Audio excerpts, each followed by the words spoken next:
నాడో ఎవడి నామస్మరణ వలన కేవలము శుభమే జరుగుతుందో వాడిని శివ అని పిలిచారు. మీకు నేను ఒక దేవాలయ ప్రాంగణంలో శివమహాపురాణ ప్రవచన సందర్భంలో మీకు ఒక విషయం విజ్ఞాపన చేస్తున్నాను.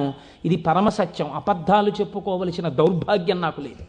బహుశా మా దొరగారికి ఒక్కరికి తెలిసేమో, ఆయన నాకు పేరు జ్ఞాపకంలో లేదు. ఈ ఊళ్ళోనే ఒక వ్యక్తి ఉండేవారు. ఆయన ఒకసారి నా దగ్గరికి వచ్చి, అంటే నా ఉద్దేశం ఇలాంటి బాధల్లో ఉన్న వాళ్ళందరినీ మా ఇంటికి వచ్చేసి నన్ను అడగమని కాదు. ఆయన ఒకసారి మా ఇంటికి వచ్చి ఒక్కసారి మీకు నమస్కారం చేసి వెళ్ళిపోతానని చాలా వ్యగ్రతతో అన్నాడు. అంటే నేను ఆఫీస్కి వెళ్ళిపోతున్నానండి, టైం అయిపోతుంది, ఇప్పుడు నమస్కారం పెట్టి మాట్లాడడం ఎందుకు? అక్కర్లేదు, నేనేం మాట్లాడను, ఒకసారి నమస్కారం చేసి వెళ్ళిపోతానని. సరే చెయ్యండి, కానీ అది మీరు నమస్కారం చేస్తానన్నట్టు లేదు, ఒక్కసారి మిమ్మల్ని కొడతానన్నట్టుంది. ఎందుకంత భావన వ్యగ్రత అన్నాను. అంటే ఇవాళే నా జీవితానికి చిట్ట చివరి రోజు, నేను ఆత్మహత్య చేసుకోబోతున్నాను. నా మనస్సులో